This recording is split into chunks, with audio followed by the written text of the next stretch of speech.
Welcome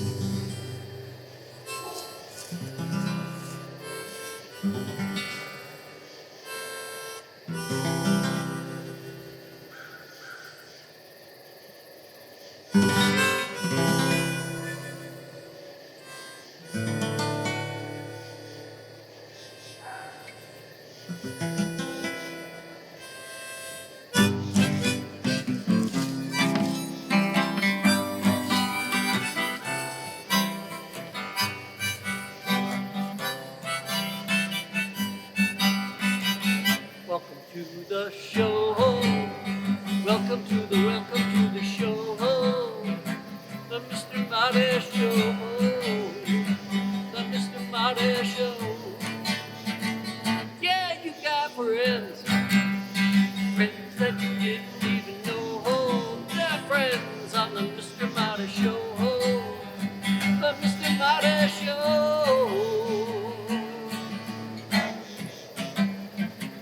Got so much to share.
This building was built in the 1830s by convict labour in New South Wales, Australia.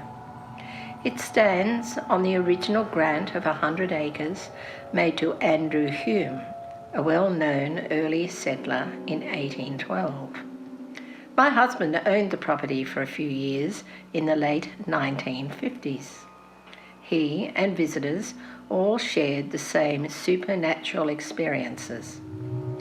Upstairs consisted of 2 large bedrooms. My husband's dog was always with him, and at night, when it sounded like someone was climbing the stairs, the dog always growled. Visitors in the other bedroom would comment in the morning, wondering if it was their imagination. The few times I visited this place, I found it quite oppressive. One empty room downstairs was too chilled to enter for more than a few minutes. Both exterior and interior walls are 18 inches thick, made of sandstone, and the doorways are low and made of cedar. The house, of course, was altered some years ago and is considerably changed from this photo, but still contains its colonial characteristics. The property is now a riding school. I often wonder, does anyone hear those footsteps on the stairs today too?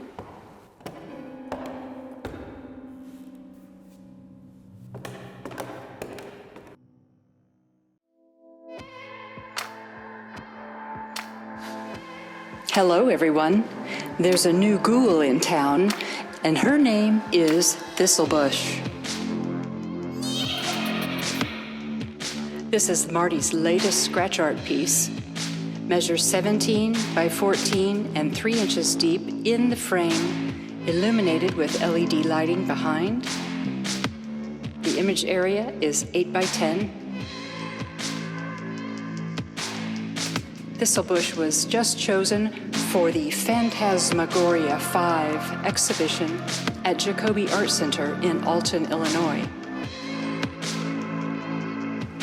The opening reception is October 7th. In case you are in the St. Louis, Missouri area, you can stop by and see Thistlebush in person with all the other ghoul friends at Jacoby Art Center. If you'd like to buy Thistlebush for your own, please contact Marty at martyfineart@gmail.com.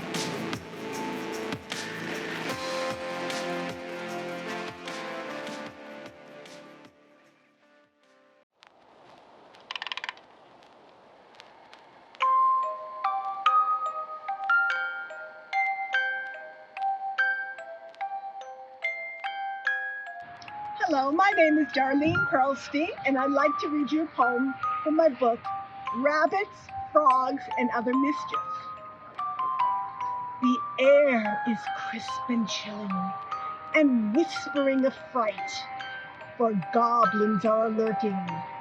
It's Halloween tonight. Witch brigades are out full force, snickering with delight, awaiting tricks and mischief. It's Halloween tonight. And behind every corner, hidden from the light, may wait a ghost or skeleton. It's Halloween tonight. So beware, little children, 'cause you know you might meet monsters dressed as your best friends. It's Halloween tonight.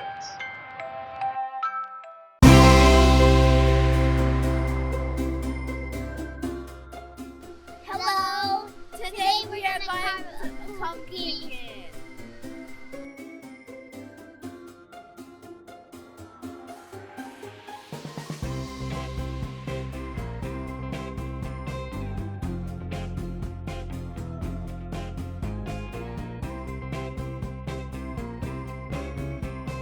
We already showed the audience. This Oh, did is you a show the pumpkin. audience?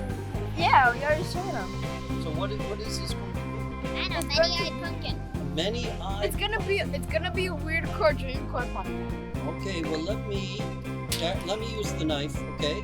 Aw. Yep, yeah, adults in charge. I can see all the pumpkin juice coming out. Yeah. I got some pumpkin. Very sharp knife. I'm glad nobody's using this. Sharpie was there. Okay. Here we go. Ah! All right. Pumpkin seed. No, get the pumpkin seed.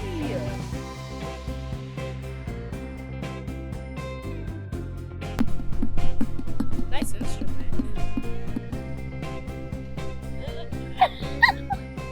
This is so much. Don't just shove it in their faces. Now it's time to carve the pumpkin.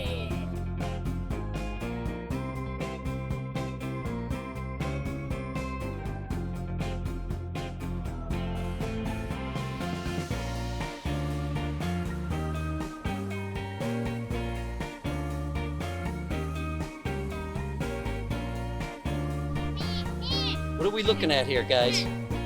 No. What are we looking at, Anya? Your hands. Your hands. Is it pumpkin guts, right? Yeah. All right. Aw, friends.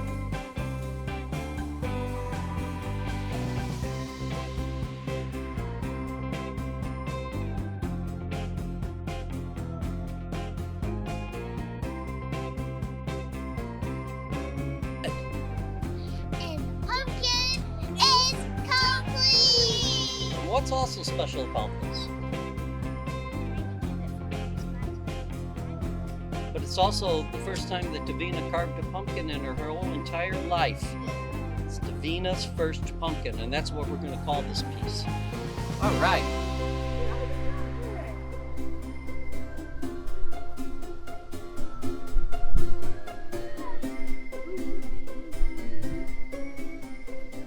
Let's dance!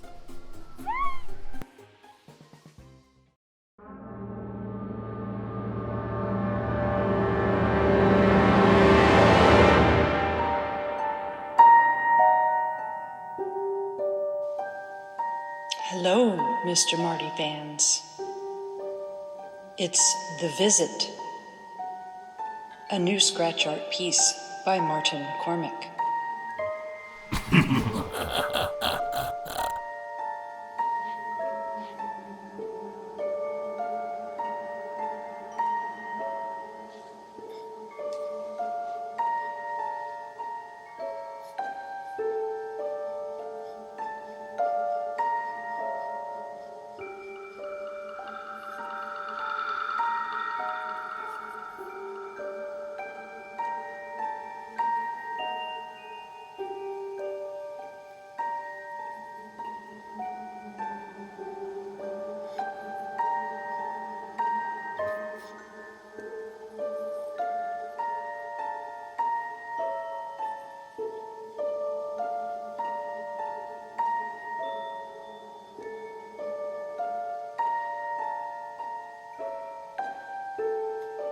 Happy Halloween.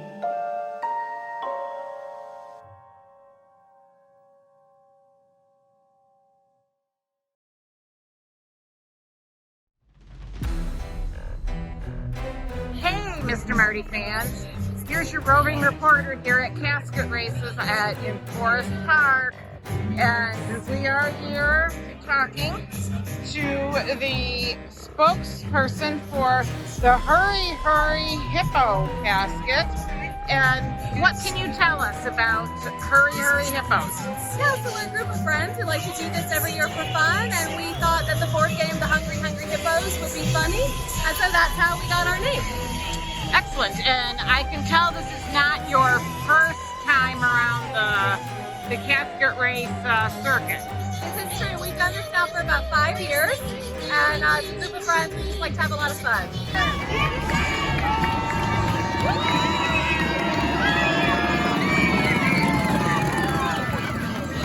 All right, and I'm going to back up here, Mr. Marty fans, so you can get the whole effect of the hippo costume. You can see that the Hurry Hurry Hippos are actually probably not dressed to hurry in the casket races. Yeah, we're really here for the funniest costume award, and we'll jog. And I'm betting that you're a lover of Halloween. We do like Halloween. We like costumes, having fun, and as a kid, I love the candy, I have to say.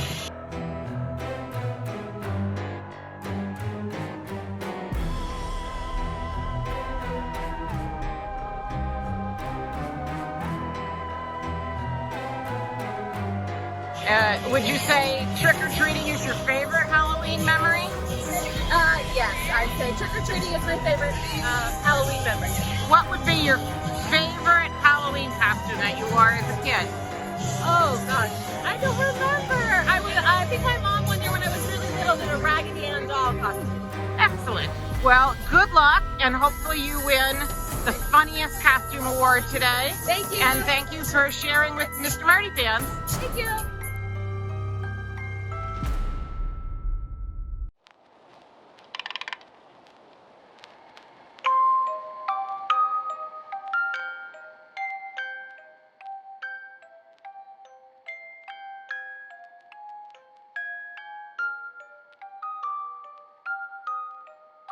The Adventures of Isabel by Ogden Nash.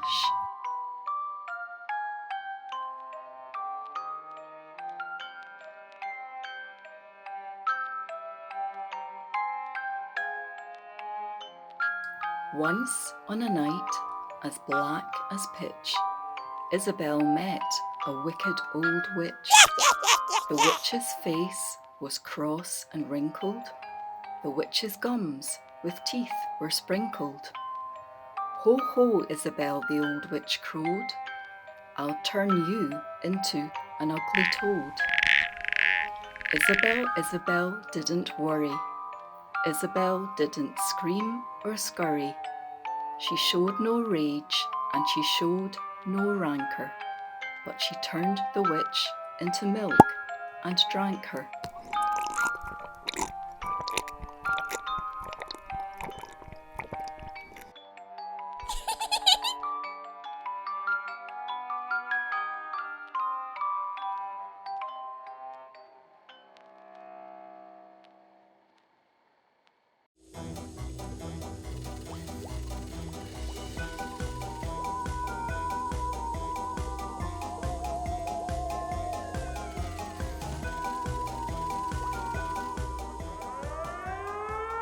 Beware, Malibu Barbie has broken loose from the lab.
Good afternoon, Mr. Marty fans. I would like to share with you my Gettysburg ghost stories.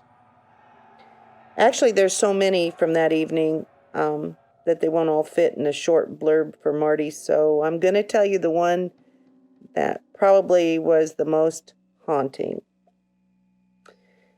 After our tour that started about 11:30 in the evening on July 7th or 8th, it was like really close to the original battle.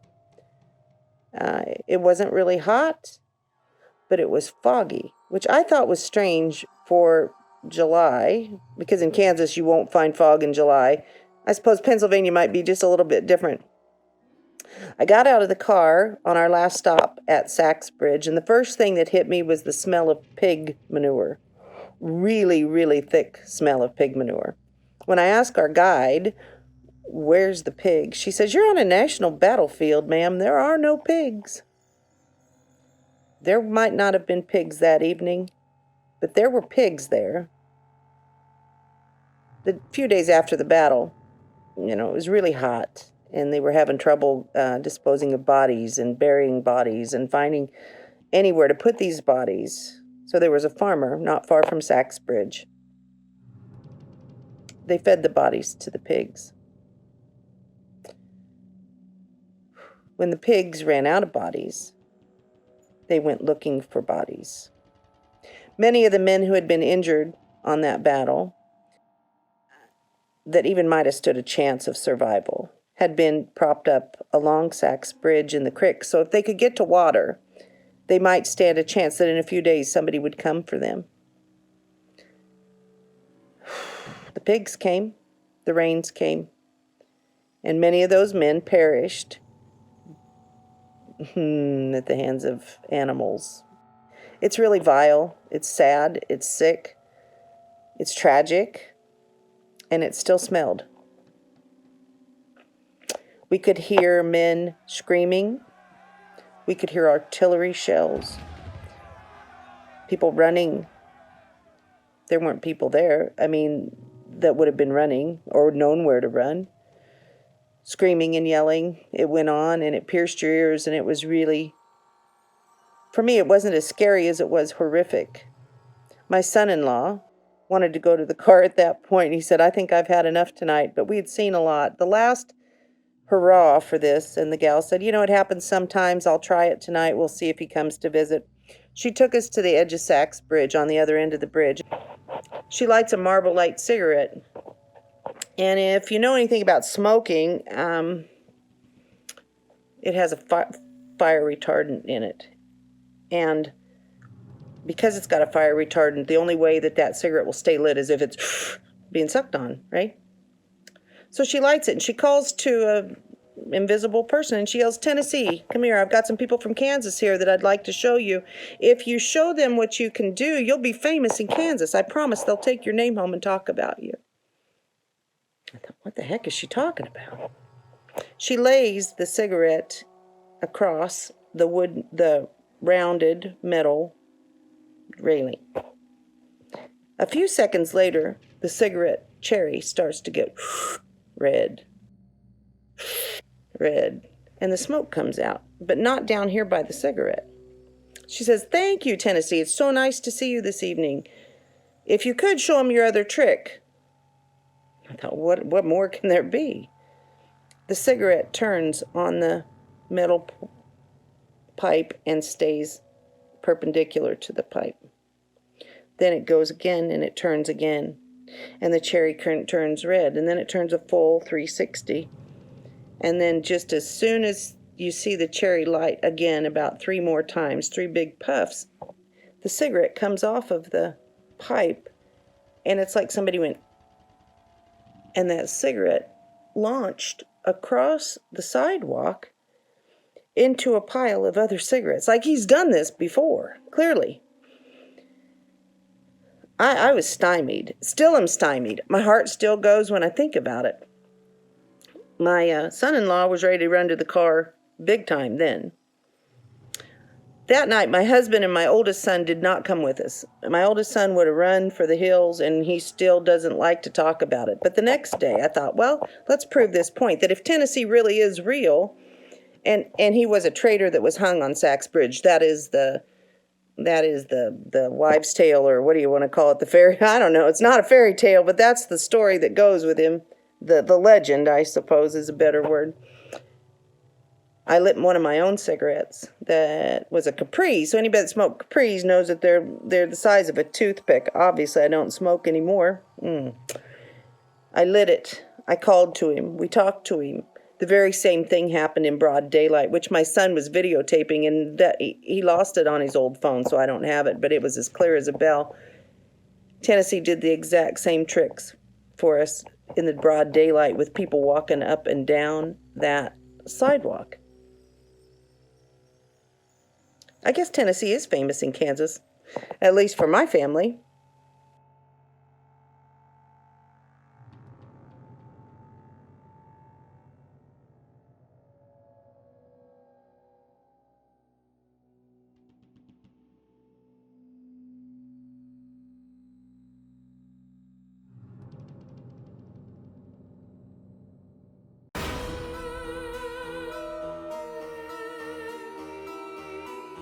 For all the Mr. Marty fans, for next Spooktober, we'll be seeing you.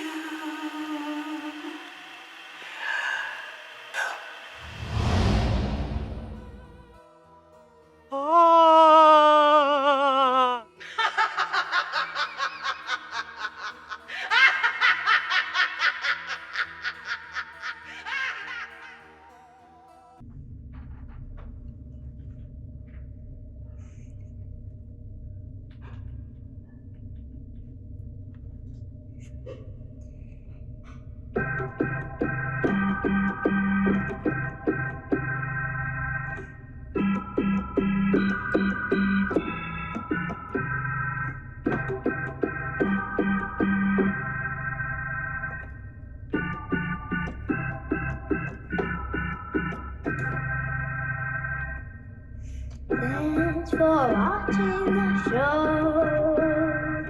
Hope you had a great winter and Halloween.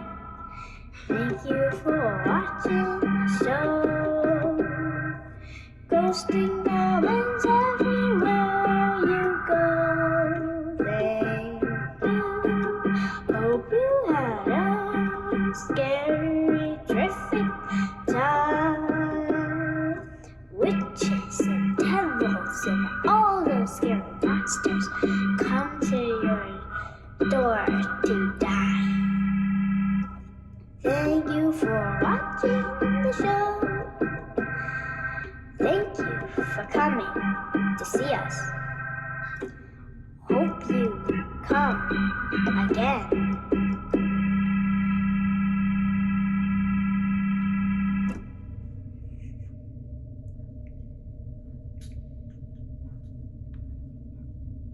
Thank you for watching the show.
It's the Mr. Marty Show.